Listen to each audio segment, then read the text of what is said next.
Daniel Souza, a gente teve uma semana muito doida, né? Porque o Donald Trump prometeu aí o Liberation Day, o dia no qual os Estados Unidos anunciariam, a libertação norte-americana, porque teria tarifa e tal, que estava marcado aí para o dia 2 de abril.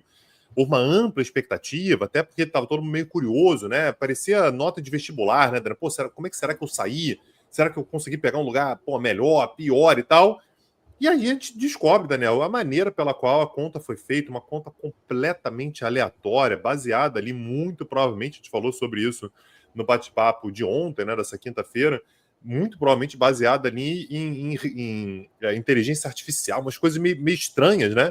O que gera muita desconfiança. E a gente tem uma semana complicadíssima, né? Uma semana que termina muito difícil para os mercados, para as expectativas todas. E antes que as pessoas falem assim, mas eu não quero saber dos mercados e tal, você quer sim, porque isso mexe diretamente com o seu dinheiro, mexe com o seu bolso, mexe com o seu emprego, mexe com o valor da sua moeda, né? Tudo isso impacta a gente demais. Me conta, Daniel, como é que você está vendo isso? Eu queria saber como é que você está vendo isso para o longo prazo, assim, o que a gente pode esperar daqui para frente, né? E lá na frente, como é que essas decisões que estão sendo tomadas até agora nos impactam a todos. É claro, Tanguy, que o longo prazo vai ser influenciado por decisões ainda no curto prazo. Não sabemos se Donald Trump vai recuar, não sabemos qual vai ser a intensidade das retaliações, não sabemos se Donald Trump está simplesmente utilizando toda essa movimentação para tentar acordos melhores, como ele sempre faz. Mas, partindo aqui da premissa de que nós teremos mais tarifas, partindo-se da premissa que o comércio internacional ficará mais difícil, isso vai desacelerar a economia mundial. Vai desacelerar a economia mundial porque um dos grandes pilares, uma das grandes alavancas do crescimento mundial nos últimos anos foi justamente o comércio internacional. Se você tem os Estados Unidos tarifando, se você tem parceiros comerciais importantes dos Estados Unidos retaliando, é óbvio que o volume de comércio vai cair. O volume de comércio não será o mesmo de antes e, consequentemente, nós teremos menos crescimento, menos emprego, menos renda e, potencialmente, mais inflação, diminuindo o poder de compra das pessoas. Quer dizer, as pessoas acabam tendo menos poder de compra porque os produtos estão mais caros e elas acabam tendo menos poder de compra porque a atividade econômica está menor e a geração de renda está menos intensa. Vivemos um cenário muito preocupante de desancoragem das expectativas, como eu coloquei. O que significa isso? Significa, Tanguy, que você não sabe o que prever. É claro que expectativas, como o próprio nome sugere, é o que você espera que vai acontecer no futuro. Pode ser que aquilo aconteça ou não, mas você tem que ter um mínimo de referencial. Olha, eu acho que está indo por ali, então eu vou tomar decisões dessa forma porque eu acho que está indo por ali. Se eu perceber no meio do caminho que as coisas mudaram, eu ajusto minhas expectativas, vou calibrando minhas decisões, não tem nenhum problema. O ponto é que a gente está vivendo um momento onde você não sabe para onde está indo. E quando você não sabe para onde está indo, você acaba se tornando ainda mais hostil a tomar risco, acaba se tornando ainda mais hostil a fazer investimentos produtivos de retorno incerto, e isso vai trazendo consequências de desaceleração da atividade econômica mundial. Aliás, a gente vinha falando, né, Daniel? A gente falou sobre isso anteontem e ontem, né? Nos últimos bate-papos que a gente gravou. Cara, o Trump anunciou essa quantidade de tarifa e daqui a pouco vai voltar atrás. E aí, Daniel, é batata, né? A notícia que sai hoje é que Donald Trump diz: olha, se a China quiser aí que eu baixe tarifas, é só aprovar a compra, né? Na verdade, a venda por parte da China para uma empresa americana do TikTok. Se a China aprovar aí essa venda do TikTok, as coisas podem melhorar do ponto de vista tarifário. Então, é claro que isso para a China é uma boa notícia, né? Poxa, de repente dá para ver que tem um espaço para barganha. Mas mesmo isso, Daniel, dá a impressão de que as tarifas foram colocadas, mas elas podem voltar atrás. O que significa que um empresário que produz fora dos Estados Unidos para vender esses produtos para dentro dos Estados Unidos, esse cara ele começou a se preparar para tarifas. Então, beleza. Então, eu vou ter que fazer um investimento grande, vou ter que fechar minha fábrica, sabe-se lá onde, para levar para os Estados Unidos para não ter tarifa. Ele não sabe se daqui a 6 meses, daqui a 3 meses, daqui a 2 semanas ou daqui a 6 anos, as tarifas vão deixar de existir e esse investimento não precisa mais ser feito. Eu não preciso mais gastar esse dinheiro. Todo esse dinheiro é repassado para o consumidor. Então, a gente vê, Daniel, como você gosta de falar, né, o termo que você mais usa, aliás, aqui no Petit Invest, é a desorganização de absolutamente tudo que a gente tem como economia, principalmente porque a gente não está falando sobre uma economia. Pô, Daniel, se o Japão fizesse isso, já seria importante. Sei lá, cara, o Brasil fizesse isso, né, colocasse tarifas e tal, já traria ali algum impacto e tal. Mas sendo os Estados Unidos, que é a maior economia do mundo, aliás, disparada a maior economia do mundo, né? A economia americana é quase 10 trilhões de dólares maior do que a economia chinesa, que é a segunda, que é uma loucura completa. Isso traz muitas consequências de longo prazo com relação às expectativas. E é impressionante esse aspecto que você colocou, Tanguy, porque como ninguém tem perspectiva em relação ao futuro, não tem como prever. Porque se o Trump colocasse tarifas de maneira estruturada, as pessoas se adaptariam a essa nova realidade. Ah, legal.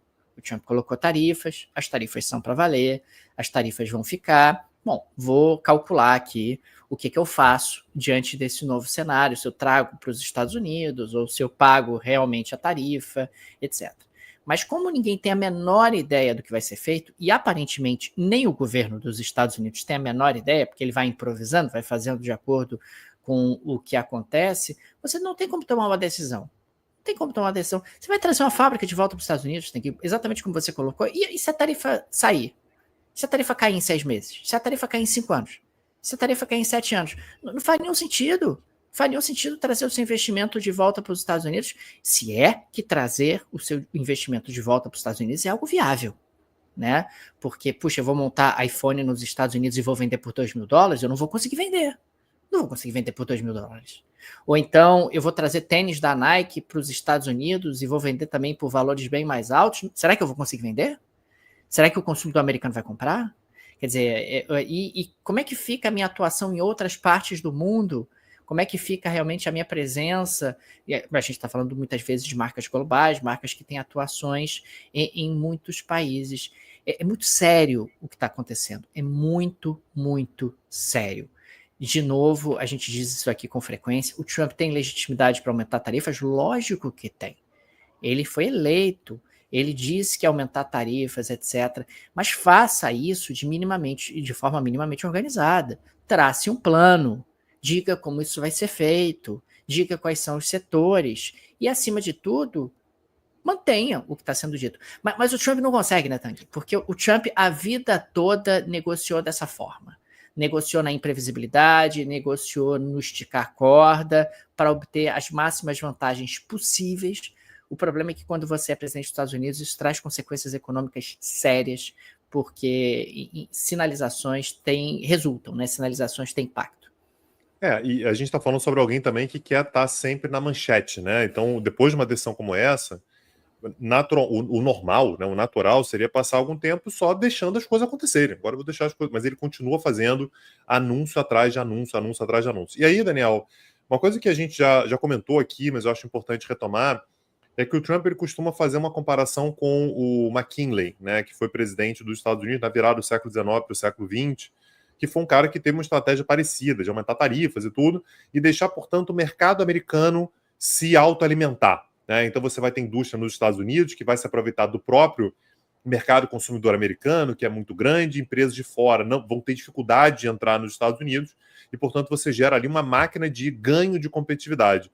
Você consegue ver algum paralelo, Daniel, entre aquele cenário dos Estados Unidos, lá da virada do século XIX, para esse cenário que o Trump tem agora do século XXI? Dá para ganhar competitividade? Dá para fazer com que a economia norte-americana floresça da maneira como floresceu naquele momento, colocando tarifas agora no século XXI? Eu não vejo dessa forma, não vejo como traçar esse paralelo, porque a grande diferença é que nós tivemos um desabamento do frete, do valor do frete. Então, produzir uma mercadoria do outro lado do planeta e mandar entregar na sua casa se tornou relativamente barato, caiu muito de preço desde o McKinley até hoje. Portanto, não se justifica você produzir perto do mercado consumidor em termos de custo. Né? Puxa, eu tenho um custo maior para produzir aqui do lado de casa, então eu vou deixar de trazer do outro lado do planeta para produzir aqui do lado de casa? Não. Do ponto de vista econômico, isso não faz sentido.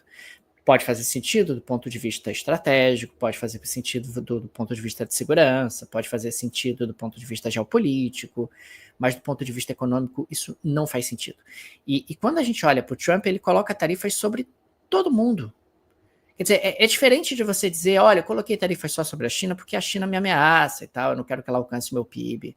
Mas não, cara, você está botando tarifas sobre as ilhas McDonald, quer dizer, que nem a gente falou ontem no podcast. Cara, isso faz sentido, não faz sentido nenhum. Isso, que estratégia é essa? Você enlouqueceu, você pirou, cara. Né? Ah, mas eu quero aqui radicalizar e quero obter termos melhores na minha negociação, quero obter vantagens para os Estados Unidos. Ok, o problema é que você vai ter um custo de desorganização da economia americana que talvez não compense esses objetivos que você vai alcançar e essas negociações um pouco mais vantajosas que você vai obter. Até algum tempo atrás, Daniel, a discussão na economia, enfim, a discussão acerca da economia global era a perspectiva da China ultrapassar a economia dos Estados Unidos.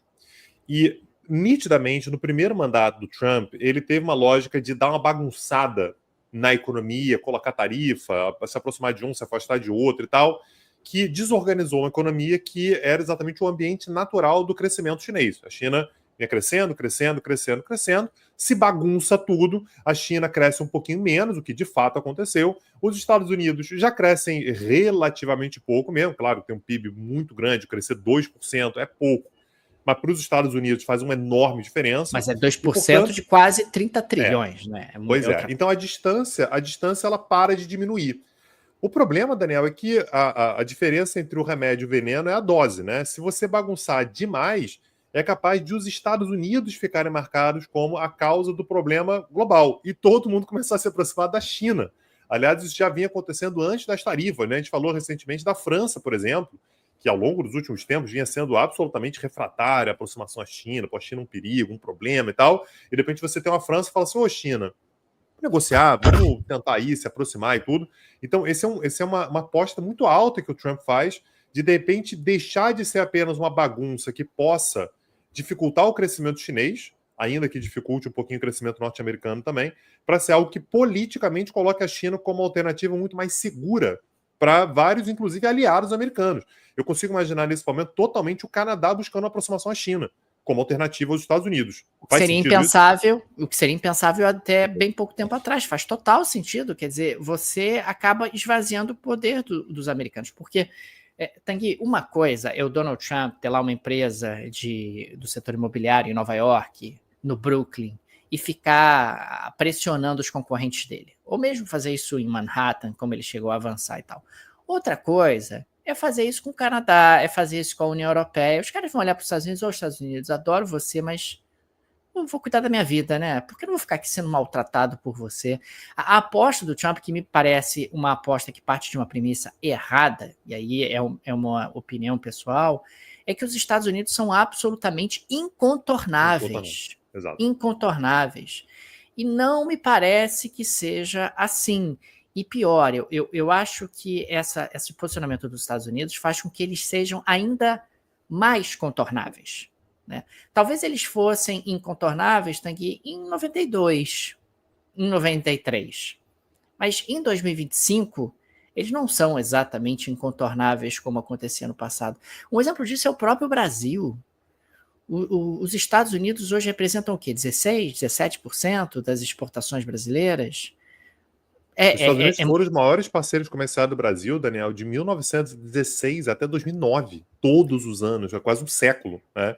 E deixou de ser. Hoje, o comércio do Brasil com os Estados Unidos é metade do comércio do Brasil com a China, o que é muito sintomático, né?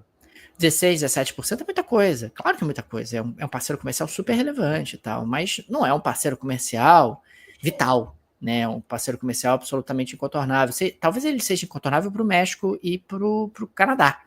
E, aliás, esses dois países certamente vão fazer movimentações para buscar alternativas e uma diversificação, porque você não pode depender, como acontece no caso do México, mais de 80% das suas exportações para os Estados Unidos. Ou melhor, você até pode, se os Estados Unidos estiverem sempre ali do seu lado, sendo seu parceiro, sendo alguém bastante previsível, seguro, etc., como foram durante algum tempo.